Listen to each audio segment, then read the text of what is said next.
My concern, and we're talking about the development and funding, is that I'm now well into my 60s. I'm looking at my energy and all that's remaining. Having had one stroke already, I always say I have a one-stroke lead on other people. And I'm very aware of my own mortality. So one of the things that happens is that we've got to do things currently at the rate that volunteers can do them. So when we decided we were going to do a training program, we put together the Thrive video training on a budget of between $600 and $700. Now, if you've ever shot, edited, produced 24 hours of video on a budget of $700, you know just about how impossible that is. Over in Colorado Springs, another Christian organization did a smaller project. They put $12 million into it. But this becomes a problem because people then compare the house built for $600 with the house built for $12 million, and they say, we'd like it to look like that. I would take this to my church if it looked like the $12 million package. And so, you think about yourself, what you would be up against. On the second side, if we want to actually test some things, and that's one of the things, it's one thing to have an idea.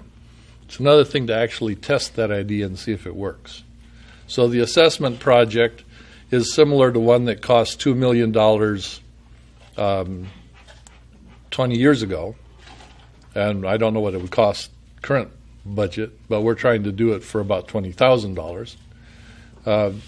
But involved with that is all of the testing of these kinds of things. That the process gets very, very long and drawn out. So, because we don't have a budget to work with. So, on the one hand, I want to go out and come up with solutions that I could take to the Sudan or where our partners could, and test them out there on the actual battle conditions, you might say, and to have programs that we could use and distribute here to test, because most of what we do in the U.S. is testing what we would do in the rest of the world.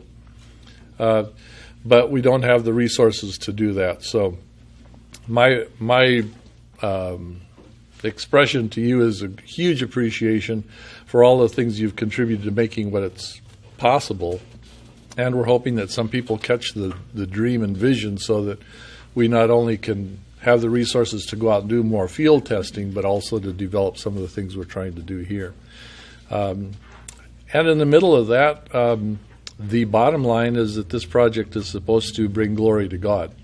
So I want to always be able to take my hands off and say this is going to go forward as God calls people to be involved in it.